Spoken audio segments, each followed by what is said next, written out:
Good afternoon, everybody. Super Jackster01 here. Now it's time for a Blu-ray update for today, March 14th, 2018. I got a total of 3 Blu-rays. This video should have came out yesterday. However, I had to post because one of the items had come out in this update had come out yesterday. However, I had to postpone it because I wasn't able to leave my house because yesterday NK had a snowstorm. There was a lot of snow. You can't really see well because some of it is already melted, but all the schools were closed, so obviously I couldn't leave. So I didn't have school that day, yesterday, so I didn't want to go out in the snow because it was kind of dangerous out there, so I had to wait till today to buy the item and do the update. So anyway, for the items, 2 of them are Disney, 1 of them is not. I'm going to do something, starting my updates, I'm going to do something that Max Nation 1980 does. Instead of getting it in the order, like, the groups of locations and all that, I'm just going to show an order of when the films came out, theatrically. So that's what I'm good at. Anyway, for the Blu-rays, 2 of them I got 2 weeks ago on February 27th, because they both came out that day, and 1 of them I got today. So let's get started. This first one's a Disney one. This came out back on February 27th. I got these all at Walmart, by the way. I got them at 2 different visits at Walmart. So this I got at Walmart on February 27th, the day it came out. This is the new Walt Disney Signature Edition of Lady and the Tramp. 3 ways to watch plus all new extras. Unlock your digital movie today on Vudu or Movies Anywhere.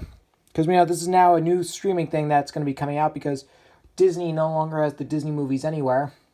That's kind of unfortunate, though. So it's nice to finally have this film on Blu-ray. I haven't spun the disc yet, so I can't comment on the picture quality.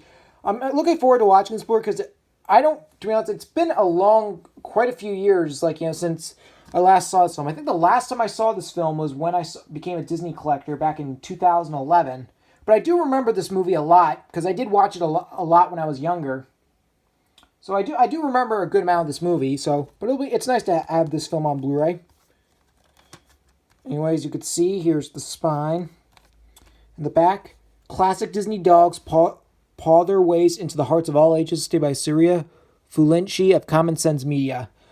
This feature's got Blu-ray extras, 3 ways to watch the movie, a new sing-along version, Inside Walt Stories meetings, and original theatrical version. I think the Inside Walt Story meetings, it's the same concept, storyboard meeting where they reenact the whole storyboard meeting of when they're reviewing the film, kind of similar to on the Bambi Signature Edition. Stories from Walt's office, learn more about Walt through his trinkets and treasures. Walt and his dogs meet the canine characters Walt loved. How to make a meatball and other fun facts about Lady and the Tramp with Oh My Disney star Alexis Gabriel and teen chef Amber Kelly and more.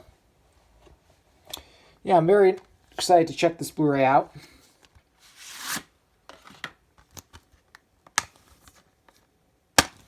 See, we got the Disney Rewards, a variant to the code in, and a thing for Disney Movie Club. Here we got the disc. Here's the Blu-ray disc, which is a blue disc. And here's the DVD, which is a white disc.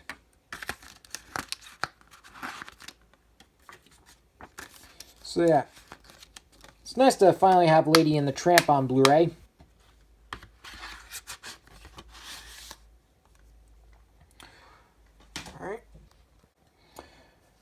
Now, this Blu-ray I also got at Walmart. This I got just earlier today. This Blu-ray actually came out yesterday. I was going to buy it, however, unfortunately, due to the snow, I couldn't leave my house. But since I had school today, after school, I went and bought it. This is the new Blu-ray and DVD digital HD compact of Justice League. Instant digital copy include Watch Anywhere, Movies and TVs, Vudu, a Walmart company. Includes bonus scene not seen in theaters. This is kind of a sequel to Batman vs. Superman: Dawn of Justice. This is the 5th film in the DC Extended Universe. I saw this in theaters back in November before it even came out. I actually saw a preview screening. I saw a Thursday night showing because we all know in Rhode Island where I live, when a movie comes out, the Thursday night before it opens, they usually have early screenings of the movie. So I saw this at the showcase. I saw this by myself at the Showcase Entertainment Cinemas movie theater in South Kingstown, Rhode Island, back the day before it came out, that being back on November 16th. That was when I was still in driver's ed class. I was going to have plans that weekend, so because I wouldn't have been able to see the movie, but I really wanted to see it. So that night when I got done with driver's ed, my mom had dropped me off at the movie theater, which was just a few minutes away from the driver's ed place. The movie theater was a few minutes away from that, so my mom dropped me off and I went and saw the film, and I actually enjoyed this movie. It does have flaws, but I do admit it is an improvement over Batman versus Superman. We know the film, the film was very, very divisive when it came out. I'll explain more about it in a minute, but anyway, here's the spine. In the back, you can't save the world alone. Special features got the Heart of Justice. Discover what's behind the heart and soul of DC's iconic Trinity technology of the Justice League. See how cool tech and tools give the Justice League a leg up. Justice League, the new horrors. Meet the amazing new members of the Justice League. Suit up the look of the League. It takes a village to outfit the world's most beloved heroes and more. The film was very, very divisive because there were some problems. Like, we know they did have reshoots going on, which increased the film's budget because the film underperformed at the box office. It only made about, forgive me, I could be wrong though. The last time I checked, it made about $656 million worldwide. It went way below expectations. This is the lowest grossing DC Extended Universe film.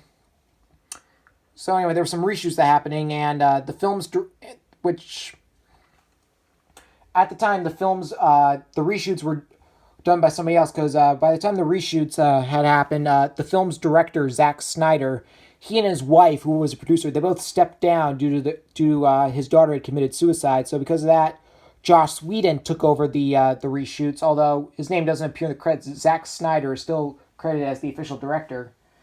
And we all know, the reshoots can be kind of noticeable, most notably on Henry Cavill's for Superman, because we all know in the DC films, Henry Cavill, he plays Superman. We all know when they were filming Justice League, the original, originally shooting it, Henry Cavill, he had gone and he filmed all of his scenes for Superman. After he finished shooting Justice League, he went to Paramount because he went to go film Mission Impossible: The Fallout, which we know that's coming out in theaters July 27th, 2018. However, for that movie, he had to grow a mustache for his character in the movie. However, then he was called back by Warner Brothers to do reshoots for Justice League, and Paramount refused to would not allow Henry Cavill to shave the mustache. So he had to shoot all the scenes with the mustache, and then they digitally removed it in post-production, and you can kind of tell the digital mouth they use on Superman. Yeah, that really increased the film's budget. It had a budget of over $300 million. This is probably the second most expensive film ever made, only behind Pirates of the Caribbean at World's End, I believe. Anyway. See, we got the digital copy code. Here we got this. Here's the Blu-ray disc, which has artwork. You can see the JL, which stands for Justice League. And here's the DVD disc. Despite the fact that the film has problems, it is a better sequel. I understand, the pacing problems, and, this is just going to be a quick review. I enjoyed the movie. I think it's very good. It was a major improvement over Batman versus Superman.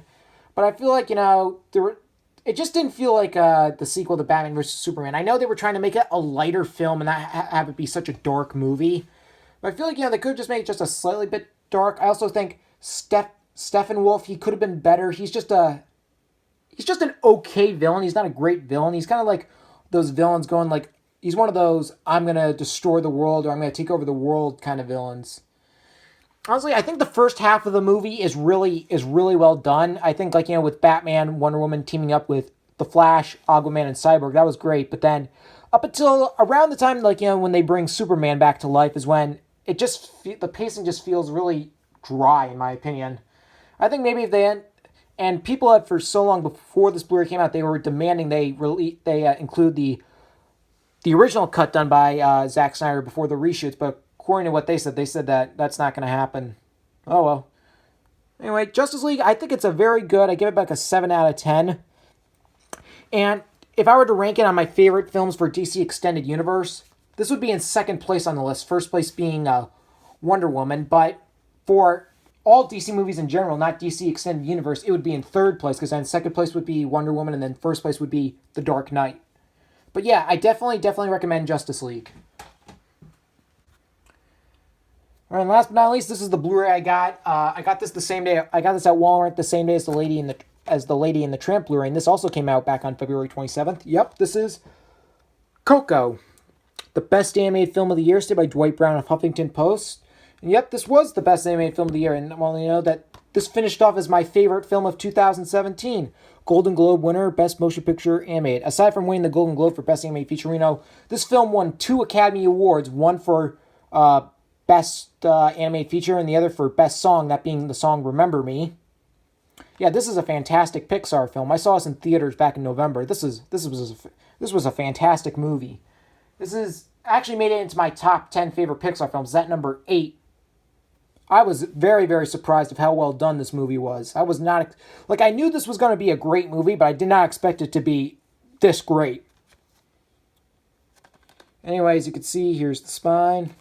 Back, a masterpiece is stated by Drew Taylor of Movie Phone. Yes, I do admit that this film is a masterpiece.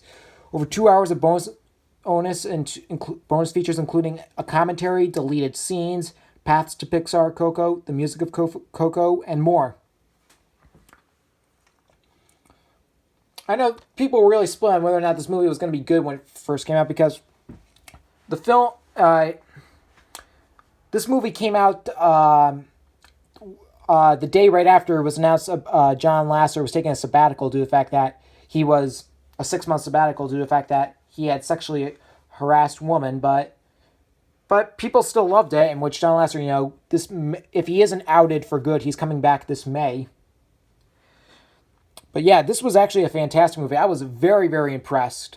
This is the last original Disney animated film for the year, because the remaining ones are sequels. Like, for Pixar, we got The Incredibles 2 coming out this June, which I'm very, very excited about, and then Toy Story 4 coming out next summer. Then we also got later this November Wreck-It Ralph 2, and then November 2019 Frozen 2. Let me open this up. And we got the digital copy code. Anything for Disney Movie Club. Here we got the Blu-ray disc. I reordered the disc a bit, so the Blu-ray discs are stacked. Here's the Blu-ray disc, which you can see Miguel, Hector, and Dante. Yeah, and since Pixar does do disc artwork, here's the Blu-ray disc that has the bonus features, which you can see Pepita. And finally, here we got the DVD disc, which has Miguel, Hector, and Dante.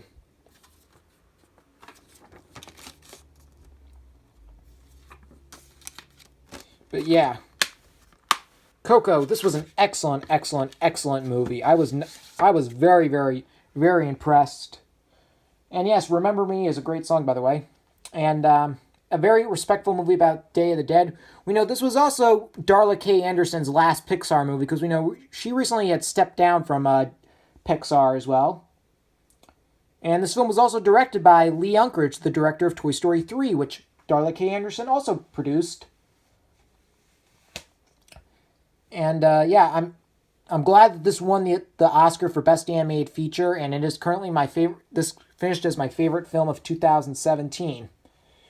So yeah. Anyway, there you go. That's my Blu-ray update for March 14th, 2018. I will see you all for my next video coming soon.